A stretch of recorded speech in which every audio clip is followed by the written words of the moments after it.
I-discuss ko lang yung features ng staking. Maraming mga gumagamit nito as well as mga nagtatanong kung paano nag-work. So, discuss natin yan dito sa video natin today. But before you start, please like this video if you find this interesting, guys. So, episode 6 na tayo dito. Andito tayo ngayon, guys, sa my home tab, no? Para mapuntahan yung staking, punta lang tayo dito sa my discover. And then, select lang natin ito.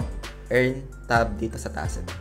Once ma-select natin, meron tayo ditong mga makikita na APY percentage yan, makikita natin 25.65 na kung saan if we stake USDT, ito yung pinaka APY natin, guys, 25.65.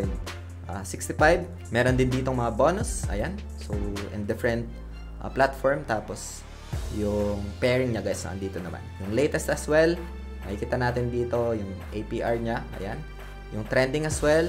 So dito natin makikita yung Ethereum, WET, BTC, Solana, and marami pang iba dito, no? Sa V-Triple naman, dito natin makikita points. Ito yung mga potential na magkakaroon ng airdrops. Dito rin natin makikita protocols, different platforms ng DeFi, BTC as well. Dito natin makikita like this one.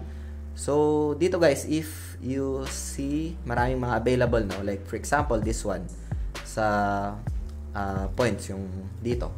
Isa sa mga tinitingnan ko rin dito, in my own opinion lang ito, guys, no, is itong points na kung saan may criteria din ito sa airdrop, potential airdrop. So ito, worth looking din yon. You can research naman sa end niyo. So say for example, doon ka lang sa stable coin, like for example USDT, select mo lang siya and then pili ka lang dito nung pinaka staking platforms like Solend, Syrup, at marami pa iba dito, guys, no? So say for example this one dito, guys, you can just select this one and kailangan maintindihan mo dito yung risk and reward, no? Para mas magkaroon ka ng informed decisions. You can read this risk disclaimer as well, and then if naintindihan mo, you can continue. And then dito, if ever naman kang USDT or WUSDT, you can utilize naman dito, guys.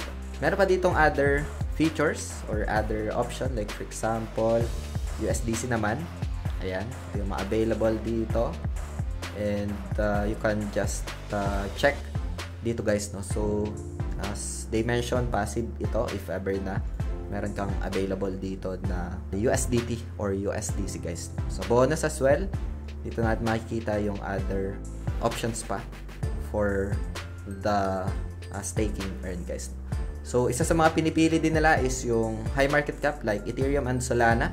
So for example, Solana, meron ditong available itong si Jito, and marami pang iba dito, guys. So simple steps lang naman, you just need to select and confirm kung magkano sol yung i-allocate mo dito, and then next mo lang, no, after na makapili ka dito ng gusto mong stake, no. So sa option na yan, diniscuss naman natin ito, I think episode 3 ng ating video dito sa ating playlist, no.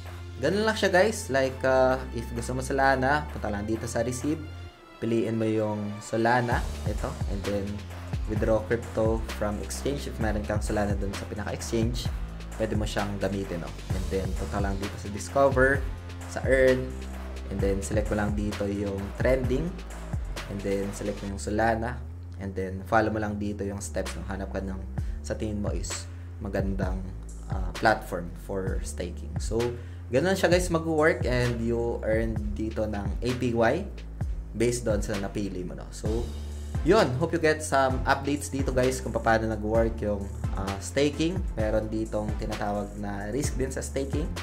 If ever man na bumagsak yung presyo, mawala yung exchange or mawala yung platform na ginagamit mo, yun yung isa sa mga potential risk, guys, no? So hope you understand that.